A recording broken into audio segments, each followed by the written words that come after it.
Teenage Mutant Ninja Turtles Shredder's Revenge is a fun beat-em-up that does a lot of cool new things. You can play as all four of the original Turtles, but also you have April O'Neil, you have Splinter, you have Casey Jones. So there's a really diverse cast of characters here, and it lends a lot of variety to the beat-em-up format. There's quite a bit going on for how simple a control setup you have. You can double tap the D-pad to run, or you can use the analog stick, but frankly it's easier on this one to use the D-pad than it is the analog stick.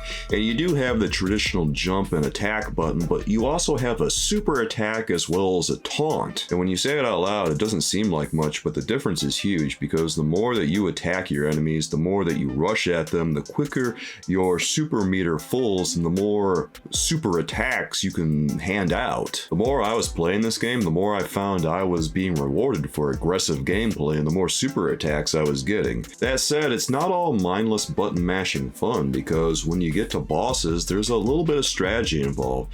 You have to look for patterns in order to get through the enemies, and if you just try to button mash your way through them, it's not going to end well for you. I found this to be the case straight from level number 1, and I found it to be even more the case when I got to the Turtle Tenderizer. If you play on gnarly difficulty, it can be a pretty challenging game if you don't look for those patterns. Shredder's Revenge is not that difficult of a game. You can tell that this was made with the intent for people of all ages to be able to enjoy, adults as well as kids. So when you go and play it on gnarly difficulty, yeah, it's not that difficult, but there is some challenge here if you go looking for it. I think if you really want a challenge, you should go and play the game on single player like I did, because when you lose all the lives on single player, you have to restart the entire level, versus when you play the game with a partner and you don't do that. You get to revive each other and stay in the game together. The joy of Shredder's Revenge is obviously playing with people and playing as the Turtles together. And you can do that just like the old days on console if you have some controllers lying around.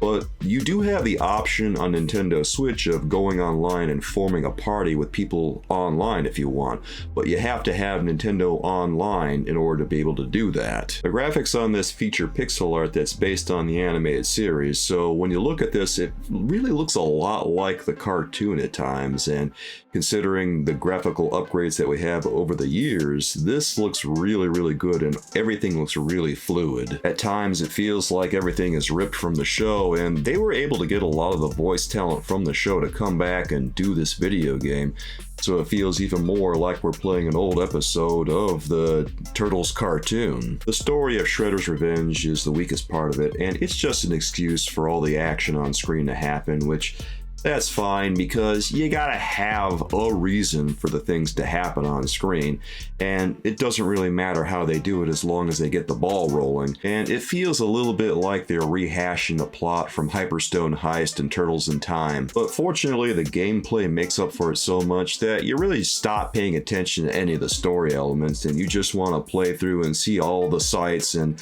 fight all the Turtles enemies and experience all this Turtles goodness that they're throwing at you. You really don't have that much time to think about what's happening, because the enemies are constantly being thrown at you. There's always some kind of chaos happening on screen.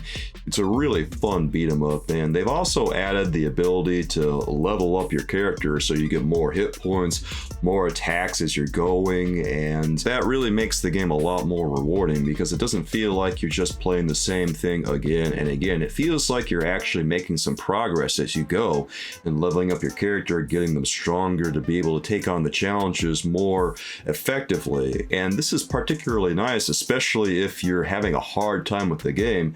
You can just keep fighting and leveling up your character, and you're gonna be successful eventually. For all the people who want more of a challenge and feel like story mode is too easy and too forgiving, there is an arcade mode that offers more of a challenge, and it limits your lives, so have fun with that, guys. But if arcade mode is not enough for you, there's more. You can also go and get all the collectibles. You can complete various in-level challenges, such as not taking damage or avoiding obstacles.